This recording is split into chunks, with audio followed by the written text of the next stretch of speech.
வாட்ஸ்அப்ல எப்படி வந்து மெசேஜ் நோட்டிபிகேஷன் டோனை வந்து சேஞ்ச் பண்றது அப்படிங்கறத பத்தி தான் இந்த வீடியோல நம்ம டீடைலா பார்க்க போறோம். பார்க்கறதுக்கு முன்பாக சேனலை சப்ஸ்கிரைப் பண்ணாம இருந்தீங்கன்னா சப்ஸ்கிரைப் பண்ணிடுங்க, பெல் ஐகானை கிளிக் பண்ணி ஆல் அப்படின்றத செட் பண்ணிடுங்க. வீடியோக்குள்ள போலாம். வாட்ஸ்அப் ஆப் வந்து ஓபன் பண்ணிடுங்க. சைட்ல 3 டாட் பட்டன் இருக்கும். அதை கிளிக் பண்ணதுமே செட்டிங்ஸ் அப்படின்ற ஒரு ஆப்ஷன் இருக்கும். செட்டிங்ஸை கிளிக் பண்ணதுமே அதுல நோட்டிபிகேஷன் அப்படின்னு ஒரு ஆப்ஷன் கொடுத்துருப்பாங்க. அந்த ஆப்ஷனை செலக்ட் பண்ணிடுங்க. செலக்ட் பண்ணதுமே இதுல நோட்டிபிகேஷன் டோன் அப்படின்ற ஒரு ஆப்ஷன் இருக்கும். அந்த ஆப்ஷனை கிளிக் பண்ணதுமே இதுல நிறைய விதமான நோட்டிபிகேஷன் டோன்ஸ் எல்லாமே பார்த்தீங்கன்னா அவைலபிளா இருக்கும். உங்களுக்கு எந்த நோட்டிபிகேஷன் வேணுமோ அதை நீங்க வந்து செட் பண்ணிக்கலாம். ஸோ கீழே ஸ்க்ரால் பண்ணீங்கன்னா நிறைய வந்து கொடுத்துருப்பாங்க.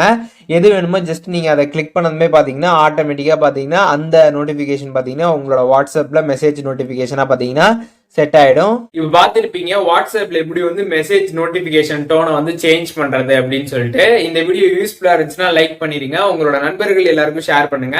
வேற என்ன கண்டென்ட் நம்ம சேனல்ல வந்து போஸ்ட் பண்ணணும் அப்படின்னு நினைக்கிறீங்களோ அந்த கண்டென்ட் பத்தி கமெண்ட்ஸ்ல சொல்லுங்க. அதற்கான வீடியோஸ்மே சீக்கிரமாவே நம்மளோட சேனல்ல வரும்.